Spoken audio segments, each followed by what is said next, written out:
Hi guys. I'm very excited to be able to introduce our speaker tonight. Dr. Amanda Fulper is a 2002 alumna of KLHT. She's also the director and co-founder of the City Psychology Center.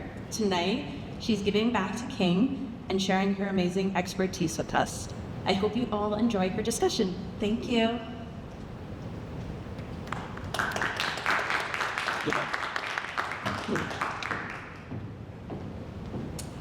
Hi, I'm so glad to be here. Can everyone hear me? Okay, great. If there's any difficulty hearing me, let me know. But I'm hoping to share some of what I know as a psychologist, and as Melissa said, give back some tools and resources in navigating mental health in adolescence. It's a wild ride.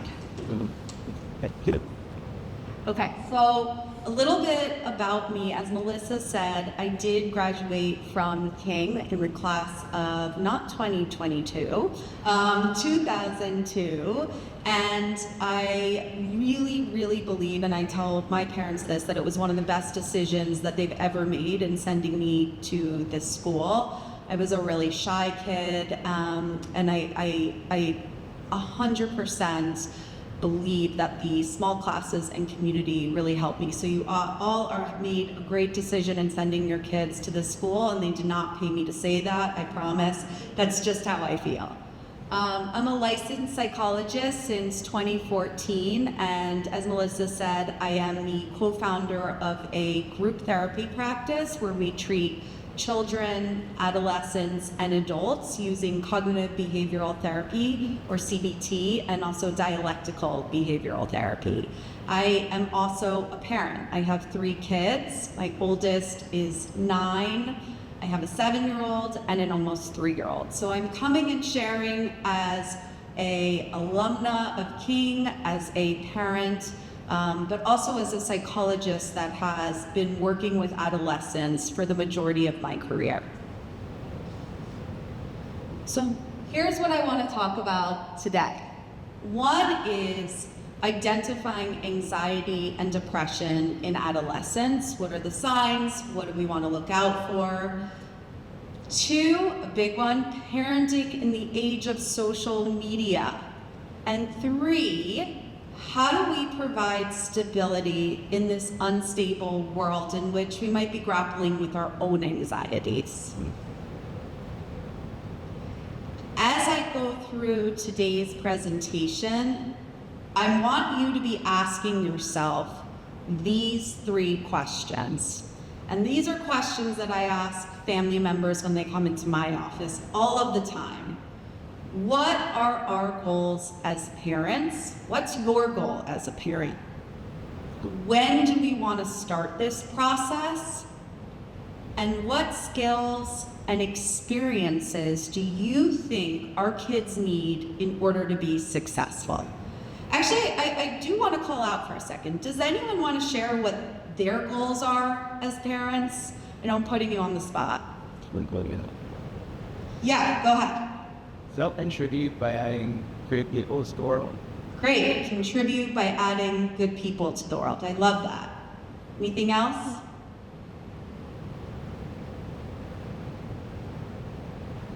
One? Okay, can I call on you? Can you be my guinea pig? Okay. When do you think we start this process? It should have been since day 1. Since day 1, yes. And what skills do you think our kids need in order for your goal to be a good person? Probably conscientiousness, a set of values, and a set of core values that are picking here. You probably covered. Yeah, values, conscientiousness, how they share, how they contribute. I love it. Anyone else have anything else they want to add to that? Yeah.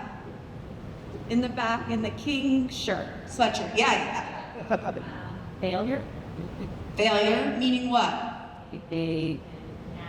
What's that involved? I had a little softball and I was saying there's something at this why Oh my gosh, I didn't even pay you to say all that. Yes, being able to experience failure. Yes, and I'm going to talk about that later in my presentation. I saw another hand. Someone else? Yeah. Did it? How about you? That your kids are able to feel empathy. Yeah, I love that. Okay, so think about this as we're going through this and as I'm bringing you information. Okay, I'm not an alarmist, but data is data, numbers are numbers, and we can't argue with numbers. There is a significant increase in anxiety in our youth, in our young adults, from 2008 to 2018. This graph goes to 2018, but there's numbers that go all the way to 2023, right? Where we're seeing a trend where our adolescents and our young adults, that group, right? There's significant trend upward. Now, we have to take note that the pandemic, obviously, right, had an impact, and in 2021, at the height of the anxiety, at the height of the pandemic, this number went like this, but it stayed higher, okay? So this is alarming. It's alarming as a parent, it's alarming as a clinician, it's alarming as educators. We can't ignore that there's this increase and trend upward in anxiety. Also alarming, is how depression has been going up, right? We see the main change with our girls, whose kind of rates of depression in this graph, we've gone all the way up to 2023, are trending upward at a greater rate than our boys, but it's affecting boys and girls. And in fact, there's some studies that have come out more recently saying that actually the number with our boys, our adolescent boys, is higher than this reflects, but the presentation is different, that they're not always captured in the initial data set of what that depression looks like and how it presents. But the takeaway here is that depression and anxiety are rising, okay? And it's not just about the pandemic, right? When we control for that, when we kind of take that variable out, we know that the sort of numbers are still going up, and this is alarming and scary. So let's get to the nitty-gritty. The first thing, those are the trends, those are the numbers, but what is anxiety? Anxiety is a normal adaptive emotion. Anxiety from an evolutionary perspective was developed in order to protect us. If I'm crossing the street and there's a car coming at me and I don't feel anxious, I don't jump back. So we need anxiety, and anxiety and feeling anxious is not a bad thing. So we need to distinguish between feeling anxious and anxiety disorders. Anxiety disorders, on the other hand, right, are when our anxiety is causing significant distress and impairment in our everyday life. Essentially, it's when our brain is interpreting stimuli as being threatening even when there is no threat. So imagine an alarm bell constantly going off like a fire drill, all of the time, even when there was no fire. That would be impossible to get work done, be impossible to do well at school if you were hearing this ringing, this alarm bell all the time. That's what an anxiety disorder is. The bell is going off, right? This person, this adolescent, this adult, this child is experiencing a threat, a perceived threat, but there is no threat. In the DSM, which is the kind of what we use as clinicians to diagnose our patients, anxiety disorders can be separated out as following, meaning there's many different types of anxiety disorders. Separation anxiety disorder, social anxiety disorder, panic disorder, agoraphobia, specific phobia, generalized anxiety, and obsessive compulsive disorder.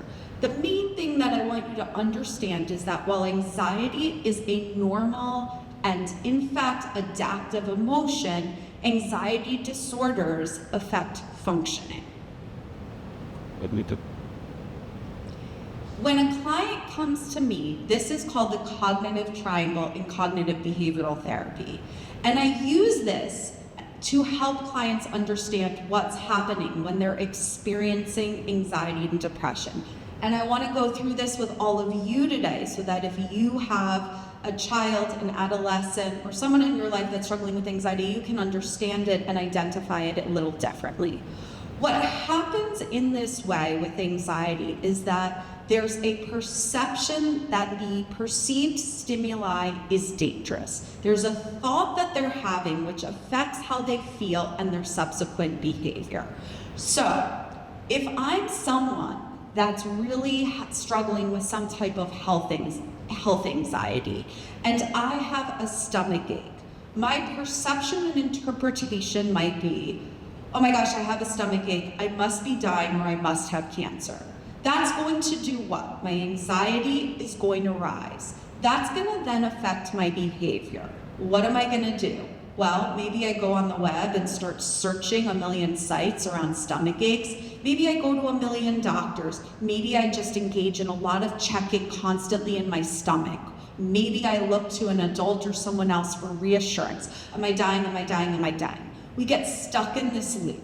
Okay, so the way that we think about stimuli, the way that we think about ourselves becomes distorted through a lens in which we end up often do what we call catastrophizing, jumping to this worst place, which spikes our feeling, our anxiety, and affects our behavior.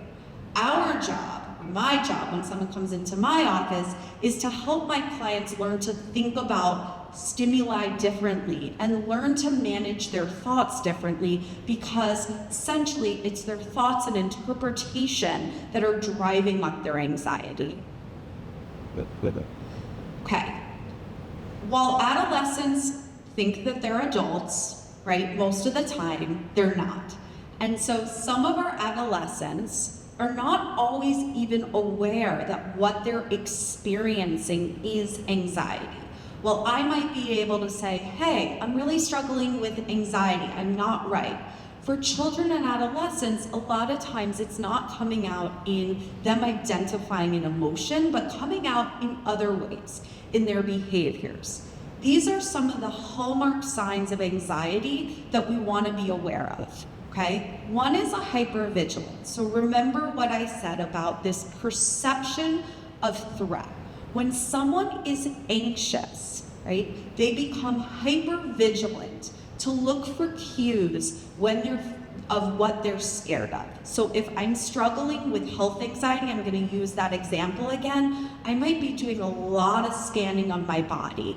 Is what's different, what's changing? If I'm someone that is really scared of, has some type of social anxiety, I might be on the lookout for any experiences that are going to force me out of my comfort zone. So our brain ends up being very overactive in scanning our environment, looking for this perceived threat.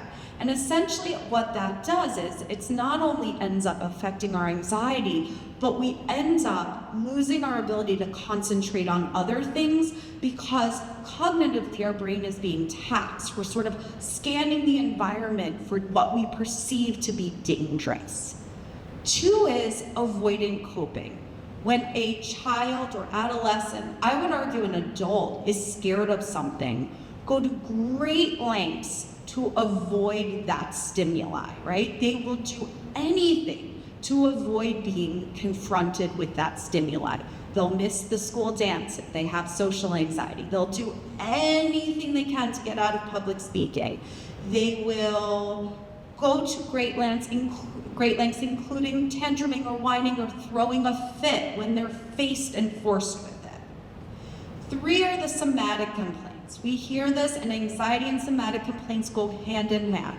Most of the time we hear a lot of sort of complaints around stomach aches, but it can be restlessness in the classroom, restlessness at home. And when that thing that they're scared of, that perceived threat, is removed, suddenly there are no somatic complaints, right? So it's not actually a medical issue when they get a stomach ache every time they have to take a test, but when there's no test, they don't have a stomach ache. And 4 are catastrophic reactions when they are forced to confront the stimuli that they're scared of. So, I always give this example because I think it's really spot on. A client of mine that had a lot of separation anxiety, the parents were trying to force them to go to this kid's birthday party. This is gonna be fun, this is gonna be great, all your friends are there, right? So of course their separation anxiety isn't going to come out because, there's the threat of being embarrassed. Well, when that kid was dropped off and their parents were going away, a tantrum, a fit, sort of throwing themselves on the ground, embarrassment, right, wasn't enough to curb the fear and the anxiety. It was a catastrophic reaction because that kid was flooded and faced with that kind of threat of that stimuli that they're really scared of. Going on to depression, everyone who is a parent or works with adolescents or knows adolescents knows that adolescents tend to be moody. Having a moody child does not mean that your kid is depressed, okay? Having a moody child might even sometimes be a rite, one might say, of being a teenager. So I want to sort of distinguish between normal adolescent changes and major depressive disorder. When a kid reaches adolescence, it is quite normal for them to be moodier and to retreat more from their parents. There's a process of separation and individuation that's happening. They're learning to navigate who they are, and that often takes separating from their parents and relying more on their friends as their support. So that's normal. It might be hard as a parent. We might not like it, but this is normal.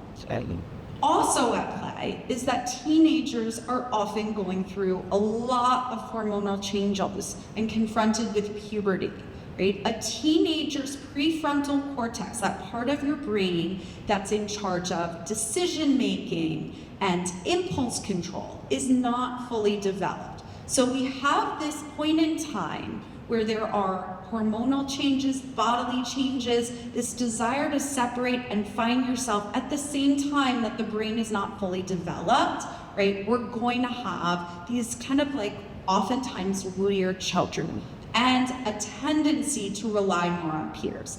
On the other hand, major depressive disorder is as follows: significant changes in mood for consistent periods of time, withdrawing from family and friends and activities they used to enjoy. So a loss of pleasure in things they used to enjoy.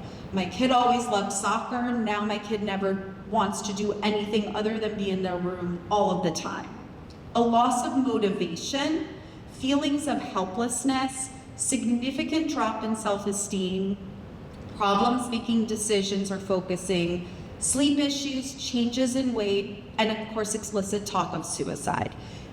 All of these symptoms would be impairing functioning and causing distress. Now, it can be tricky because our adolescents are often not sharing as much with parents as maybe they used to while they were younger, but this is part of why I think it's so important to really be working with, as a team, with our educators, with our coaches, with everyone who knows our children, and really understanding when there are significant changes where this person suddenly isn't acting like how I remember them to be. So we've talked about anxiety, we've talked about the signs of depression. I want to talk about some of the why these trends are happening and moving to that point in our presentation. Okay, here we go. Social media.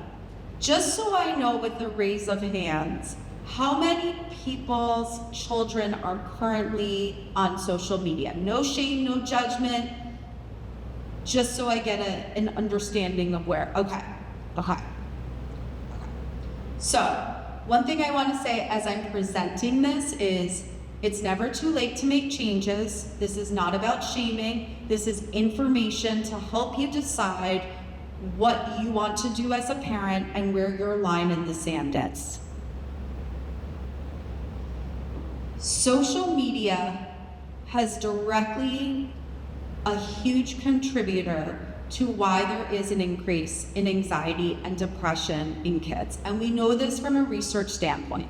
We know this that when we control for other variables, the introduction of the smartphone, the like button, and social media directly affect a kid's self-esteem.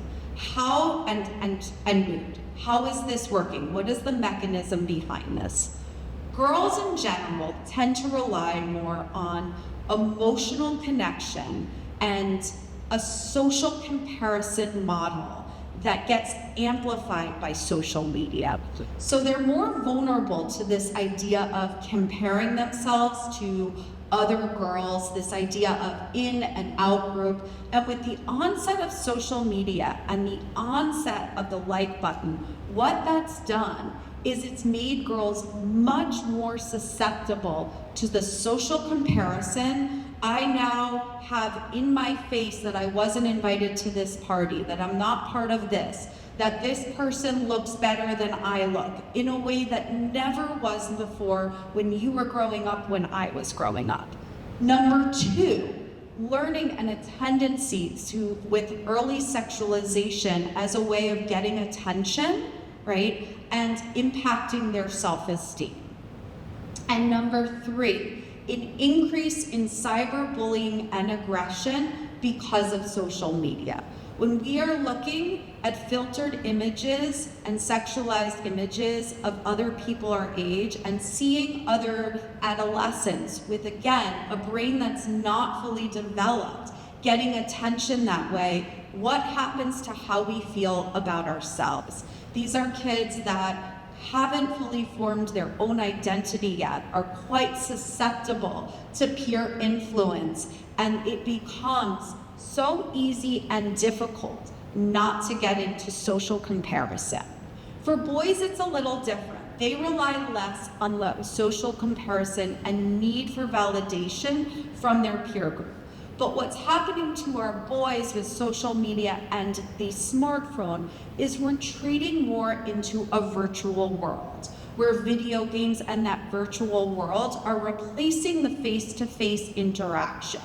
And they're not developing the skill set they need to fully learn how to navigate the world, right? They're also seeking excitement and conditioning their brain to seek excitement in unproductive ways. So video games and any type of sort of virtual game is also taking away from time spent with peers, gaining real world interaction and real world problem solving skills.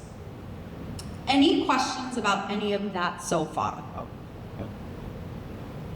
Great. Okay, so this is not to shame anyone, to make anyone feel bad, but I want everyone to just think about this and also to think about how you feel yourself. Do your own experiment of going on social media and staring at images and then taking a break from social media for a week and seeing how you feel.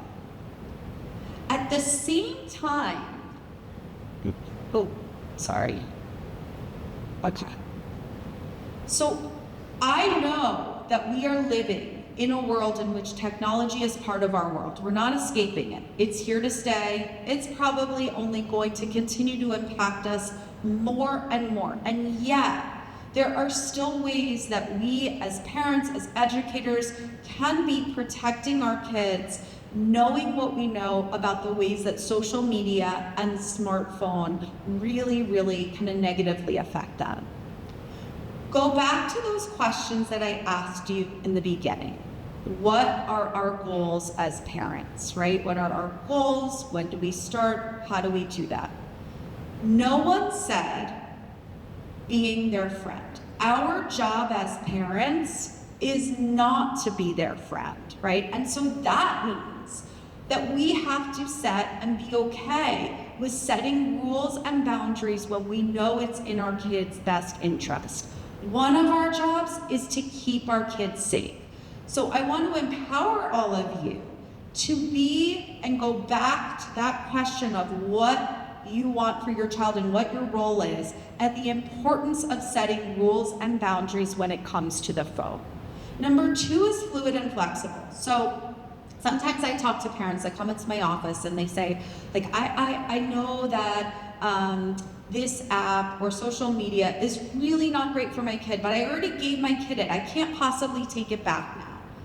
What do you think my answer is? My answer is, if we know that it's negatively affecting your child and your child is doing poorly in school and is not taking care of their responsibilities around the house, and your job is not to be their friend, you absolutely have the right and need to put down a different rule when it comes to how they're using their phone. As more research comes out, as we learn more, or as we see how our kids are doing or not doing, we need to empower ourselves to be fluid and flexible in the technology we're giving them. If we learn that an app is not safe, that app should be taken back. And that should be a conversation that we're having with our adolescents when you're giving them the phone. These are the rules that we have, but I also want you to know, Johnny, Claire, whatever their name is, that I as your parent don't know everything. And as I learn more information, we're going to need to adapt. Or if you're not taking care of your responsibilities, or if I see that something isn't happening, I'd reserve the right to change how we're using technology in our home. Delay of the smartphone, okay? The smartphone was developed to tap into our brain's mechanism of that dopamine high, right? It's, we took scientists and researchers and people that understand the way brains work and developed this amazing technology. But this technology is addicting. This technology is hard for adults to pull away from. This technology interferes with our social interactions. I don't know, I went to dinner the other night. My husband and I were commenting on all of the people we saw out on these date nights that weren't actually talking to each other, but were staring at their phones. We're adults, we know the risk, and yet we can't pull ourselves away. And yet we're giving phones and smartphones to an adolescent that doesn't have a fully developed brain. So the longer we can delay this, the more time we have for their brain to grow and for that impulse control to be better. There's studies that are done that even a smartphone next to you face down interferes with our attention span. And not only when it comes to mental health, we know academically our ability to concentrate with the introduction of the smartphone has been compromised. So the longer we can delay it, I understand that's hard when all the peers have it, but the longer we can delay it, the better we're doing for our kids. And when we can get other parents in our same kind of peer groups to also delay it, it becomes easier to say no. Social media delayed for as long as possible. The Surgeon General recommends 16. That's what I recommend for parents. 16 years old at a minimum. If you have given your kids social media, I think again, go back to the rules and boundaries and how you're setting those rules and boundaries in your home. The last piece is more face-to-face, unstructured play with other kids. And I'm gonna talk about this in a second. But in the 90s, what ended up happening was that parents became a lot more protective and concerned about safety with their kids. So the ability for kids to go out and just have unstructured time was kind of taken away from them. There was more of a rise in this structured time, constantly needing supervision, not allowing kids to learn important coping skills and problem-solving skills that we need for the world. But I would say that the more time that kids are on their devices, the less time they're interacting with their peers. And those relationships are important in developing problem-solving and interpersonal skills, interpersonal effectiveness as they get older. Okay. Going off of this in terms of other reasons for this upward trend in anxiety and depression. So at a similar time, right, we have two buckets and reasons why we can sort of look at this rate in rising anxiety and depression. There's the smartphone, there's social media, but there's the overprotectiveness that has happened with parents in which there is less time kids have going through life independently, right? More of an overprotectiveness, needing to know where they are at all times, needing to communicate at all times, this desire to shield them from any negative emotion. Now, what happens when we don't give kids the opportunity to have challenges? One, they don't learn coping skills. When we fix everything for our kids, when we take away every negative feeling, our kids are not learning how to problem solve. They become helpless. Number two, they learn they can't handle their own emotions. Anxiety, depression, all of our emotions are a normal and natural part of being a human being that we're gonna have to face as an adult. When we don't have those experiences in which those emotions are elicited as an adolescent, as a child adolescent learns to fear their own emotions. The more they're scared of their emotions, the more they're scared of being in situations in which those emotions are elicited, the more likely they're going to want to avoid as the coping response. And avoidance makes fears bigger. The more we avoid the things we're scared of, the more likely it is that we are going to develop some type of anxiety disorder or phobia of it, okay? So, overprotectiveness, right? That has really, and one thing that I like to say or want parents often to think of is that we tend to overestimate the risk of real world threat and underestimate the risk of the social media online world, where we want to be forcing or paying more attention and more restriction and more oversight is into that virtual world and more independence in terms of everyday life experience and having difficult experiences.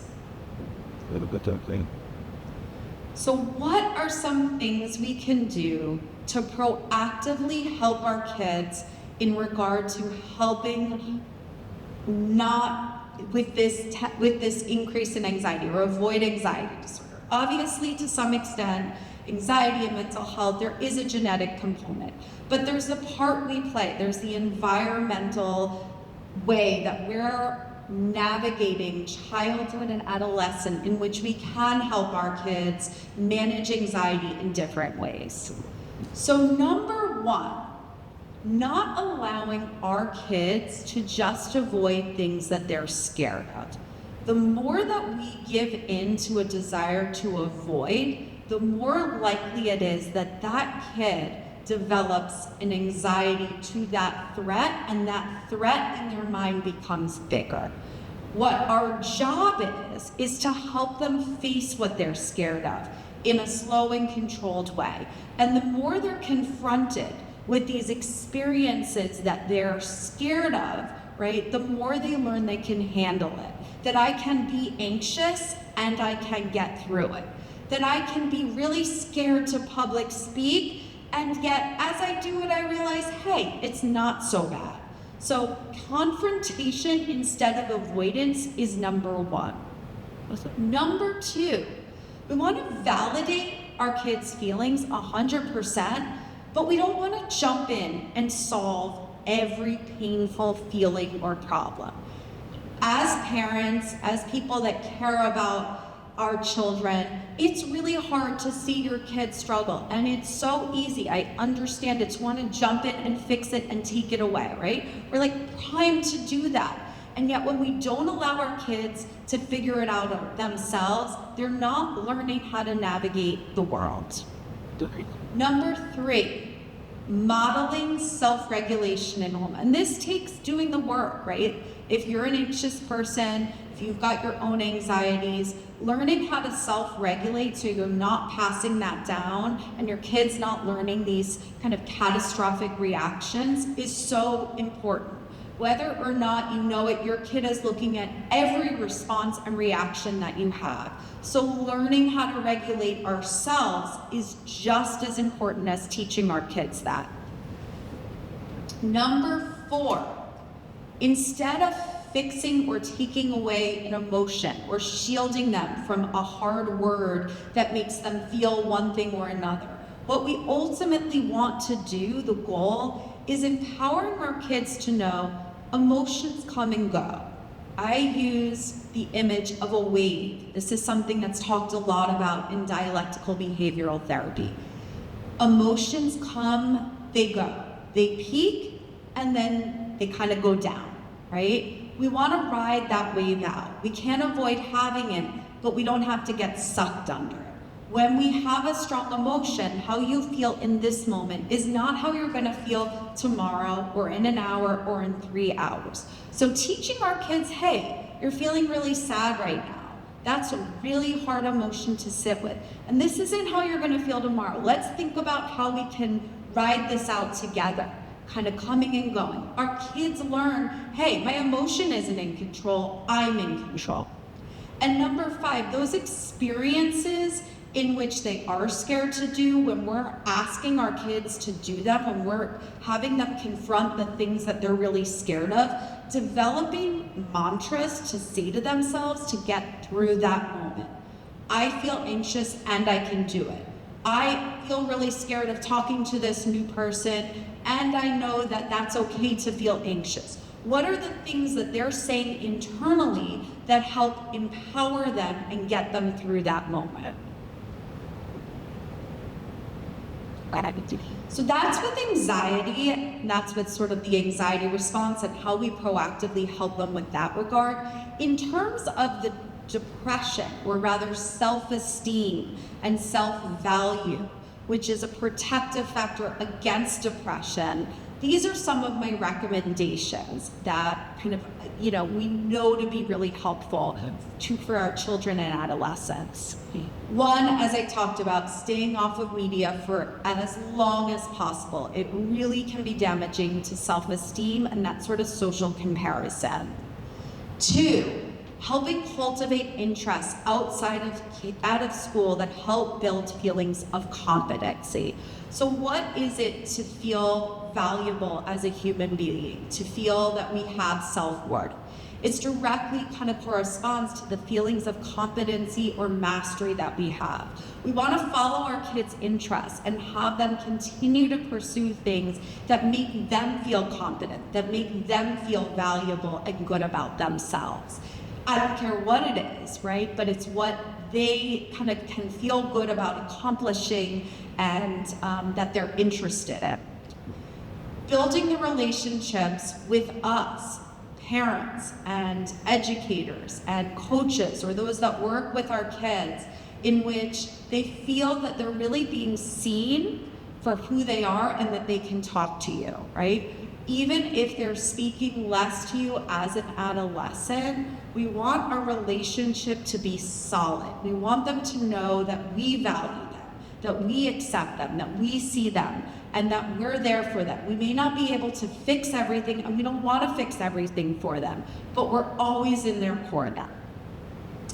Connection to others. So the more that we build connections for people, right, the more we're going to help ward against feeling isolated and lonely. Connections through team sports, connections through communal activities, connections through volunteering. This idea of connection and community is a protective factor against depression. Also, okay, I'm going to say these last 2 things, and I know they're really hard to enforce with adolescents. Guarding and helping our kids with bedtime routines. Adolescents are notoriously sleep deprived, and some of that is just impossible to totally avoid. I get they have to go to school early, they have after school sports, they have homework, and they're wired to want to go to bed late. However, I think about myself all the time with this. When I don't sleep, I feel terrible. Adolescents, even though they may say they're okay, when they do not sleep, their ability to regulate their emotions is compromised. Sleep is vital and is directly correlated to mood. So keeping electronics out of the bedroom is one way that we can help our kids not be distracted and avoid sort of setting them up for failure when it comes to going to bed, right? Trying as best as we can to have bedtime rituals that help them calm down and having them go to bed and wake up at the same time. I understand this is really hard. And of course, exercise as a mood enhancer, right? The more that our kids, like if we don't have a kid that's moving, that should be even taking a walk around the block. I don't care what you're doing, we know that that's a really protective factor against depression. Okay, lastly, I want to talk about us, this sort of final point around how we manage and stay strong for our kids in an unstable world.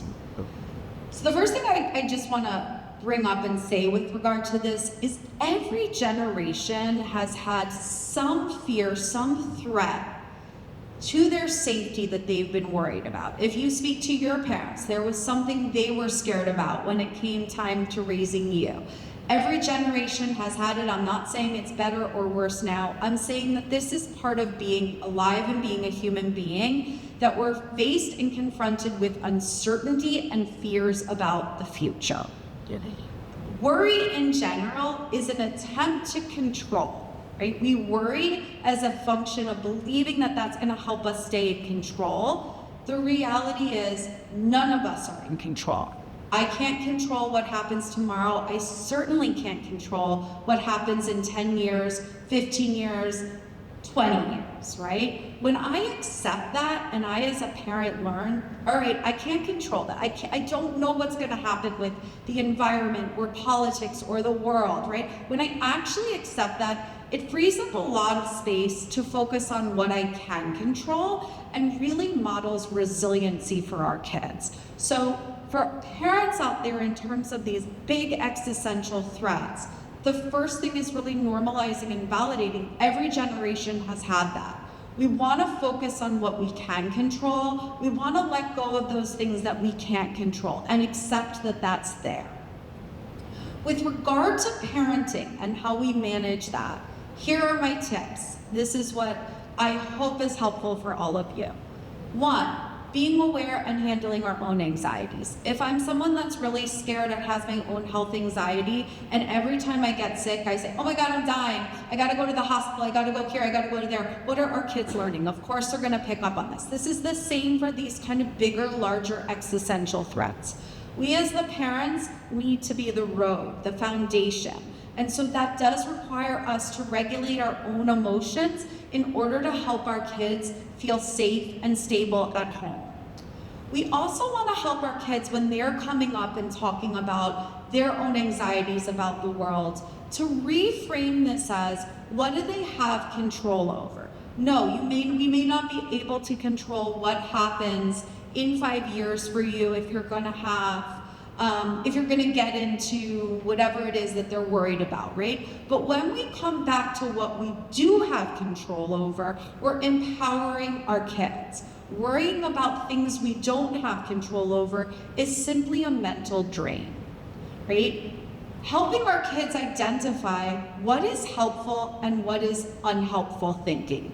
Problem solving is helpful. When there's a problem and we're thinking about what we can do, what are our solutions, what are our ways of helping us, that is helpful. Ruminating, I should have done this, I could have done this, I'm really worried about what's gonna happen tomorrow if he says this and she says that, that is unhelpful thinking. When our kids are in that state of rumination and worry, really wanna help them to understand this is not helpful. That's their attempt to try to control a situation. Can they turn back to what they are in control of? And lastly, when a kid does have certain anxieties, right, I always try to encourage them to think about where can they take action and what's just worry. So, for example, I had a kid come into my office that had so much anxiety about climate change, right? So much anxiety. Not actually totally in their control. But what we did was figure out, okay, what are the ways that you can take action? What are the ways that you can get involved and feel empowered, right? That's taking action in a productive way. Sitting there and worrying about what the world is gonna look like, but not doing anything, that's just worry. We know why you're doing it, right? That's your attempt to feel in control, but this isn't helping you. So helping our kids take their worry when possible and put that into action, that's empowering our kids. These are some free apps in terms of mindfulness apps, calming down, any type of meditation, calming exercises that we have our kids do when they're feeling anxious. It doesn't solve the problem, but what that's going to help them do is reset, calm their nervous system down. Okay? Lastly, this is my information. I love talking about mental health. I really do feel that giving back in this way, educating parents, is part of my job and my duty. So feel free, if you ever have any questions, reach out to me, fellow alum. And thank you guys all so much. Are there any questions?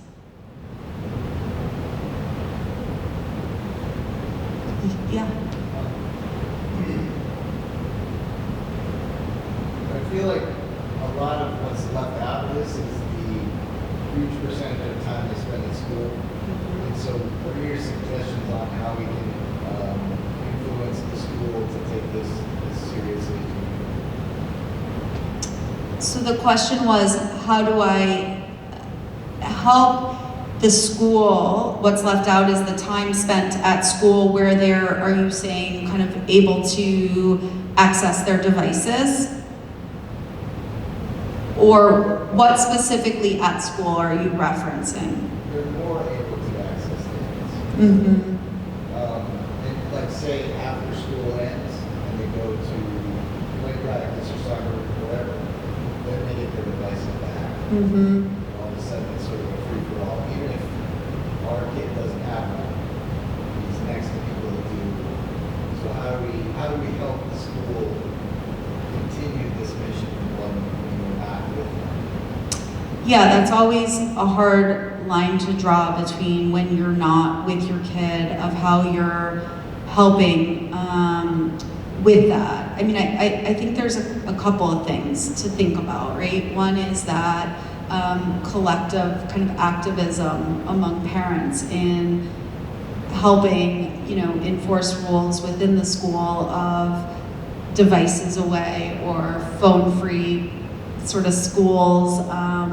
You know, you can't control totally what your kid is exposed to based on other kids, but let's go back to what you can control. And that's, I think, the main thing, that just like there's certain, you know, I wouldn't necessarily serve my kid a Twinkie for breakfast, but if they have a sleepover, I can't control that they do. I'm not gonna not allow my kid maybe not to ever see their friends, right? But I'm gonna focus on what I can control. And I'm going to continue to educate my kids in the way that I know how of some of the risks. When it comes to the school, I mean, I think this is a wonderful community and a wonderful school. And I think if there are concerns around the way that phones are being used or accessed, I think to kind of approach the school and band together in terms of what you're asking for with regard to limiting access to devices. Yeah. So, I hate this, I don't do social media stuff. I don't like it at all, but the problem with it is, it's not just social media, it's like, it's their method of communication. I know. Like, my kids don't have other kids' cell phone numbers. They Mhm. have their Snap. Mm-hmm. And if I didn't allow Snapchat, they wouldn't have, I mean, I guess they find a way to get each other's numbers, but that's not, like, they'd be afraid to ask for someone's number. Like, they don't do that. They don't, maybe I'm being fooled. No, I think you're, So I that's think, my problem. Like, uh-huh. Instagram and Snap, that's how they talk to each other. And I did speak with, a couple of years ago, I've been here since elementary school, in high school now. And there were these parents that they kept their kids from having Instagram and Snap until like they were junior in high school or whatever. And then they let them have it, and they regret doing it because their kids were socially outcast and they could never catch up at that point. Yeah, I That's think, my issue with that. And if I see him scrolling, then I go crazy. You know, like, listen, you use it as a tool to communicate, to achieve things, But if you're sitting there mindlessly scrolling, that's when I take the phone away. But so that's my issue. If I delete these things off their phones,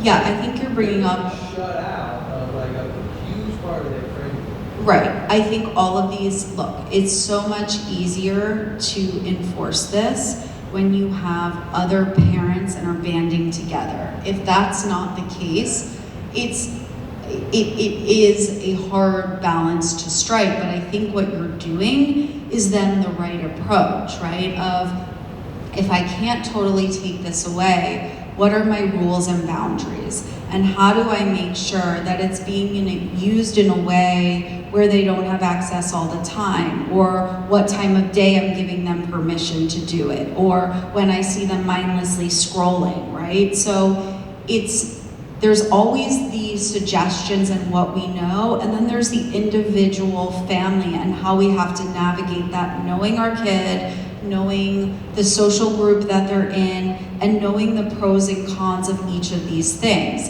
But that's where this approach of being really fluid and flexible and coming up with what feels right for you. The longer you can delay it, the better. Certainly having a child that feels like a social outcast comes with its own consequences, right?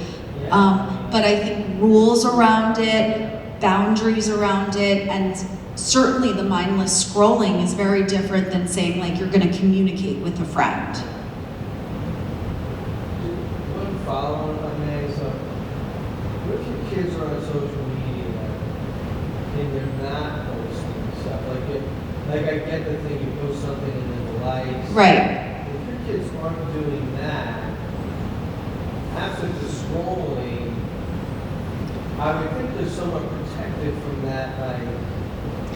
Maybe in terms of I guess they're still like, oh yeah, everyone's house is like perfect. Look what they Correct. have, look what they They're have. looking at filtered images Yeah. of people smiling, Yeah. right? Of not real world, right? So it's first of all in terms of attention, what does the scrolling do, right? It's less time actually being and talking to kids. Kids like don't know how to talk to each other a lot of times, they're just used to this, right? And it's filtered images being fed to them in algorithms that are developed to keep them hooked to their phone.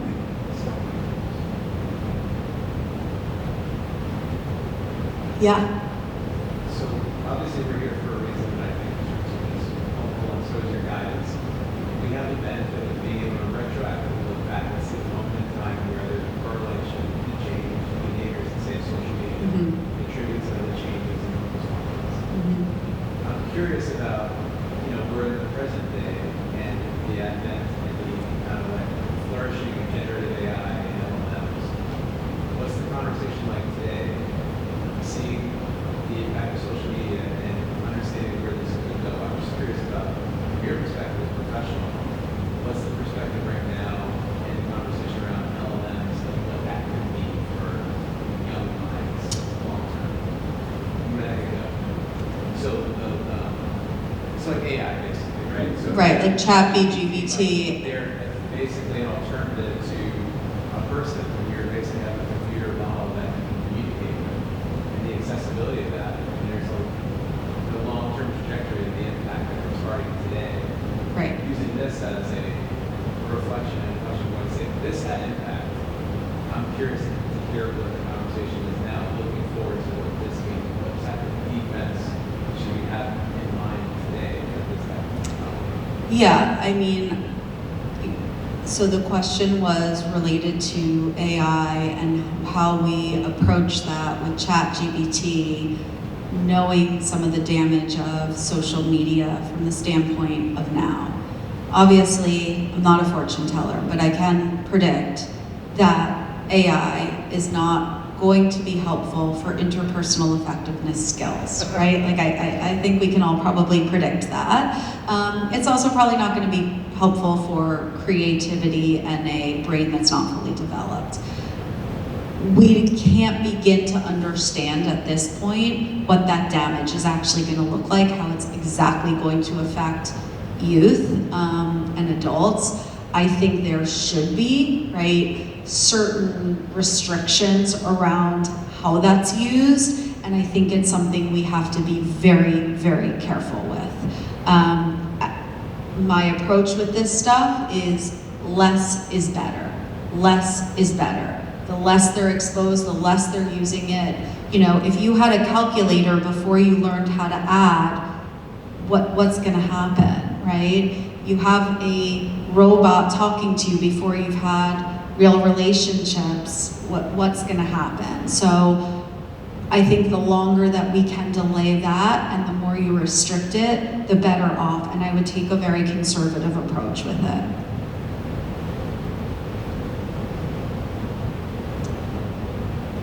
Anything else? Oh no. Okay, tell me why.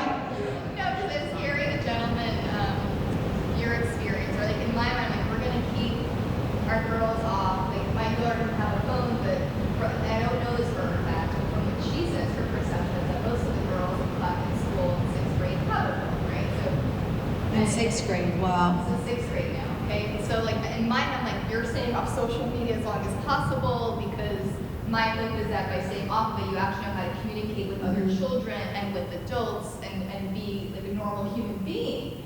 But then I hear the other perspective, like if you hold off for so long, then they're gonna binge and just go crash, right?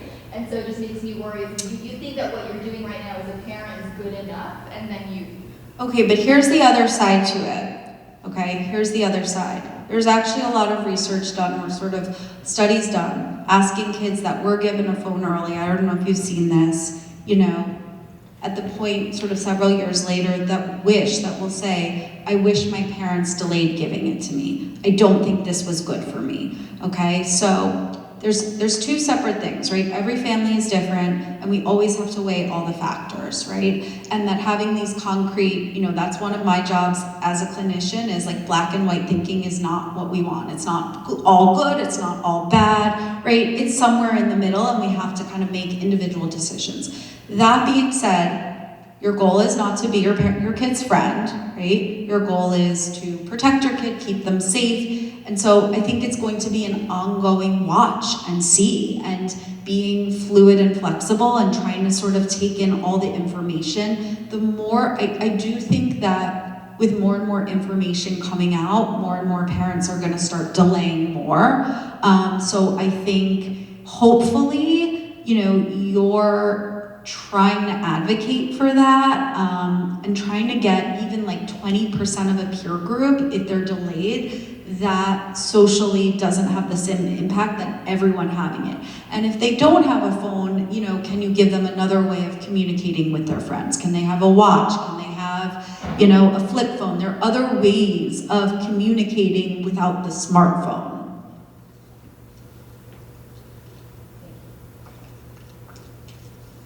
That's just parenting. It's just parenting, right? And that's the uncertainty too, right? That we're all grappling with, and that it makes this so hard. We want answers, we want to know, and we can't control all the variables. We can only control our decisions, and that decision is based on a lot of different variables. I think you mentioned like we're talking about social media, but like even, at least for my daughter's age group, like, a mode of communication is through group chats. Right? They're not having in-person play dates anymore. Parents are not speaking to each other to set up play dates. They're talking through these group chats. And if a child chooses not to be in a group chat, they get added. And Yes. it was a very foreign concept to me until it happened. And I didn't believe it, because I thought social media, but we're down to just group chats being. Yeah, and in some ways the cyberbullying through that way, the passive aggressive, yes. Very interesting. And you can see how it starts developing, at least, like, you know, I have a daughter, so I'm thinking about girls who are 10, 11 years old, starting at a very young age before they even get to social media. Yeah, but I think the flip side of that is your daughter feeling left out, right? That's really hard for you. My heart breaks when my kid is left out. But that is an emotion that if they get through and ride out that experience, in the long run, that's good, because we're not always included in everything, and learning how to tolerate that is important and an opportunity to talk about that, right? So I think it's in your face more. There's always been invitations and parties and play dates and things happening, you know, it's different now. But the feeling of being left out is an experience that's gonna happen to all of our children at some point and has happened to us at some point. And recognizing that just in terms of your own anxiety about it. Yeah. So I've come to a lot of these speakers and coffees that King has put on over the years. I've got an 11th grader, a 9th grader, and a 6th grader. Good for you. And one of the things that for our family really worked out was having that contract with your child about the usage of having a device, what's allowed on the device, that I own the device, I have the opportunity to look at it whenever I want to. Yep. And if it's not being abided by in a proper way, I have the right to take it back. And all my kids know that. And they've also been a part of creating that contract in, if they don't follow the rules of what we say, they also get to determine what their punishment is as far as taking it back. I love that. I love So that. that, like for our family, it's just been really helpful, and having, you know, 2 girls 5 years apart, where my older daughter waited a really long time, and my younger daughter's like the same age. I want to be on it, I want to be a part of it, and I said, you can't, you're not developmentally there yet, and I'm a rule follower, and you can't have a device until, like Common Sense Media says, this is when you're okay to have that device. Yeah, we are making them a part of it, right? And involving them and understanding, even before it's giving, the boundaries and limits of your family and what this looks like. And yes, I'm giving you this, but I own this, and this is not a diary. Great suggestion.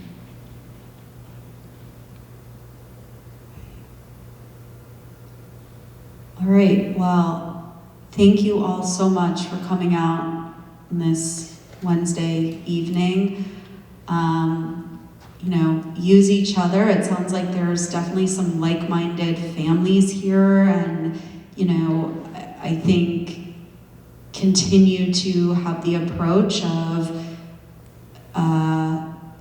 educating yourselves and making your decisions based on kind of the research and your own knowledge. And again, I thank you for coming out on a Wednesday night. I hope this was helpful. Thank you.